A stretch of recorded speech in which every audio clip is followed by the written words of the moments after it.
Evening Star, Book 12 of 2920, The Last Year of the First Era by Karlovac Townway. One Sun's Dusk. One Evening Star, 2920, Balmora Morrowind. The winter morning sun glinted through the cobweb of frost on the window, and Almalexia opened her eyes. An ancient healer mopped a wet cloth across her head, smiling with relief. Asleep in the chair next to her bed was Vivek. The healer rushed to a side cabinet and returned with a flagon of water. "How are you feeling, goddess?" asked the healer.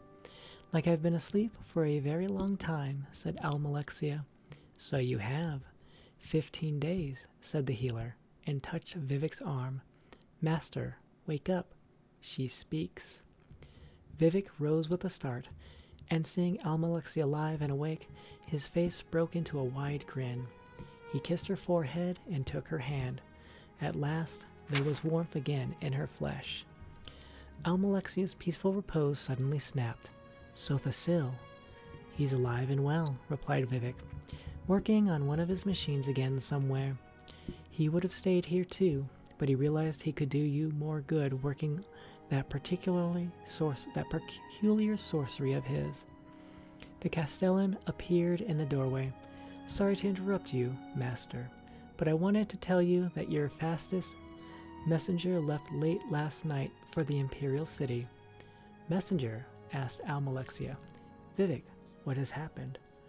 "I was to go and sign a truce with the Emperor on the 6th, so I sent him word that it had to be postponed." "You can't do me any good here," said Almalexia, pulling herself up with effort. "But if you don't sign that truce, you'll put Morrowind back to war, maybe for another 80 years. If you leave today with an escort and hurry, perhaps you can get to the Imperial City only a day or two late." "Are you certain you don't need me here?" asked Vivek. "I know that Morrowind needs you more." 6. Evening Star, 2920. The Imperial City, Cyrodiil. The Emperor Ramon III sat on his throne surveying the audience chamber. It was a spectacular sight. Silver ribbons dangled from the rafters, burning cauldrons of sweet herbs simmered in every corner. Piandoni and Swallowtail sweeping through the air, singing their songs. When the torches were lit and servants began fanning, the room would be transfigured into a shimmering fantasy land. He could smell the kitchen already, spices and roasts. The potentate Verzidu Shea and his son Savrien Sharok slithered into the room, both bedecked in the headdress and jewelry of the Saisi. There was no smile on their golden face, but there seldom was one. The Emperor still greeted his trusted advisor with enthusiasm. "This ought to impress those savage dark elves," he laughed. "When are they supposed to arrive?" "A messenger's just arrived from Vivek," said the potentate solemnly. "I think it would be best if your Imperial Majesty met him alone." The Emperor lost his laughter, but nodded to his servants to withdraw. The door then opened, and Lady Corda walked into the room with a parchment in her hand. She shut the door behind her, but did not look up to meet the Emperor's face. "The messenger gave his letter to my mistress," said Ramon, incredulous, rising to take the note. "That's a highly unorthodox way of delivering a message." "But the message itself is very orthodox," said Corda, looking up into his one good eye. With a single blinding motion, she brought the letter up under the Emperor's chin. His eyes widened, and blood poured down the blank parchment. Blank, that is, except for a small black mark, the sign of the Morag Tong. It fell to the floor, revealing the small dagger hidden behind it, which she now twisted, severing his throat to the bone. The Emperor collapsed to the floor, gasping soundlessly. "How long do you need?" asked Savrien Sharok. 5 minutes, said Corda, wiping the blood from her hands. "If you give me 10, though, I'll be doubly grateful." "Very well," said Potentate to Corda's back as she raced from the audience chamber. She ought to have been an Akaviri. The way the girl handles a blade is truly remarkable. I must go and establish our alibi, said Savarian Shorrock, disappearing behind one of the secret passages that only the Emperor's most trusted knew about. Do you remember, close to a year ago, your Imperial Majesties? The Pontinate smiled, looking down at the dying man. When you told me to remember, you Akaviri have a lot of showy moves, but if just one of our strikes comes through, it's all over for you. I remembered that, you see. The Emperor spat up blood and somehow said the word, snake. I am a snake, your Imperial Majesty, inside and out. But I didn't lie. There was a messenger from Vivek. It seems he'll be a little late in arriving, the Potentate shrugged, before disappearing behind the secret passage. Don't worry yourself. I'm sure the food won't go bad. The Emperor of Tamriel died in a pool of his own blood in his empty audience chamber, decorated for a grand ball. He was found by his bodyguard 15 minutes later. Corda was nowhere to be found. 8.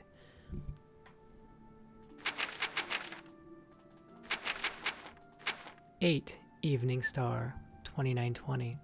Care Suvio, Cyrodiil. Lord Glavius, apologizing profusely for the quality of the road through the forest, was the first emissary to greet Vivek and his escort as they arrived. A string of burning globes decorated the leafless trees surrounding the villa, bobbing in the gentle but frigid night breeze. From within, Vivek could smell the simple feast and a high, sad melody. It was a traditional Akaviri wintertide carol. Versadou Shea greeted Vivek at the front door. I'm glad you received the message before you got all the way to the city, said the Potentate, guiding his guest into the large, warming drawing room. We are in a difficult transition time, and for the moment it is best not to conduct our business at the capital. There is no heir? Asked Vivek. No official one, though there are distant cousins vying for the throne. While we sort the matter out, at least temporarily, the nobles have decided that I may act in the office of my late master. Versadou Shea signaled for the servants to draw 2 comfortable chairs in front of the fireplace.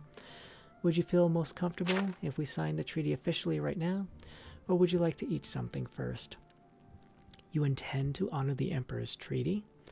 I intend to do everything as the Emperor, said the Potentate. 14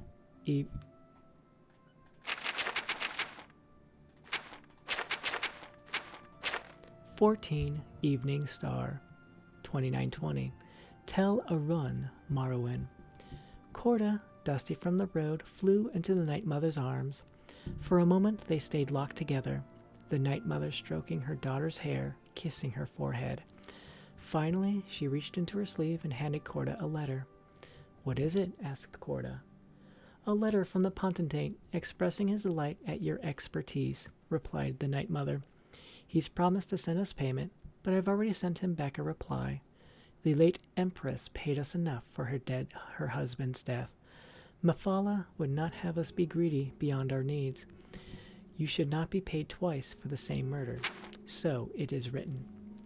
He killed Rija, my sister, said Corda quietly, and so it should be that you struck the blow. Where will I go now? Whenever any of our holy workers becomes too famous to continue the crusade, we send them to an island called Varnora.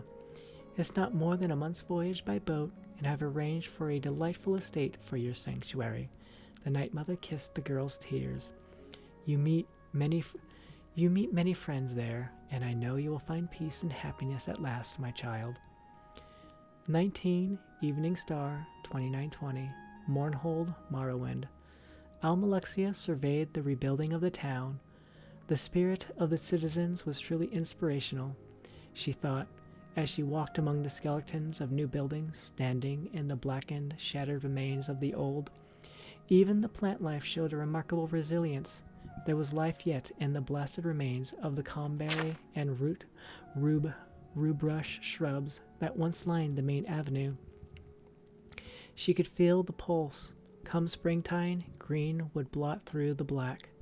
The Duke's heir, a lad of considerable intelligence and sturdy Dunmer courage, was coming down from the north to take his father's place. The land would do more than survive. It would strengthen and expand. She felt the future much more strongly than she saw the present. Of all the things she was most certain of, she knew that Mournhold was forever home to at least one goddess. 22 Evening Star 2920. The Imperial City, Cyrodiil.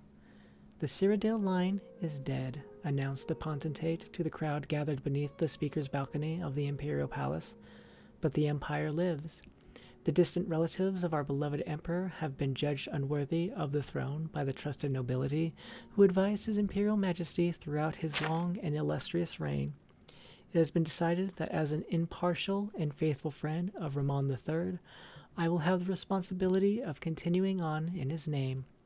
The Akaviri pauses, allowing his words to echo and translate into the ears of the populace. They merely stared up at him in silence. The rain had washed through the street of the city, but the sun, for a brief time, appeared to be offering a respite from the winter storms. I want to make it clear that I am not taking the title Emperor, he continued. I have been and will continue to be Pontinate Verzidu Shae, an alien welcomed kindly to your shores. It will be my duty to protect my adopted homeland, and I pledge to work tirelessly at this task until someone more worthy takes the burden from me. As my first act, I declare that in commemoration of this historical moment, beginning on the 1st of Morning Star, we will enter year 1 of the Second Era as time will be reckoned. Thus, we mourn the loss of our imperial family and look forward to the future. Only one man clapped at these words. King Drozel of Senchal truly believed that this would be the finest thing to happen to Tamriel in history. Of course, he was quite mad. 31 Evening Star 2920. Ebonheart, Morrowind. In the smoky catacombs beneath the city where Sothasil forged the future with his arcane clockwork apparatus, something unforeseen happened. An oily bubble seeped from a long trusted gear and popped. Immediately, the wizard's attention was drawn to it, and to the chain that tiny action triggered. A pipe shifted half an inch to the left. A tread skipped. A coil rewound itself and began spinning in a counter direction. A piston that had been thrusting left-right for millennia, suddenly shifting right-left. Nothing broke, but everything changed. It cannot be fixed now, said the sorcerer quietly. He looked up through a crick in the ceiling into the night sky. It was midnight. The Second Era, the Age of Chaos, had begun.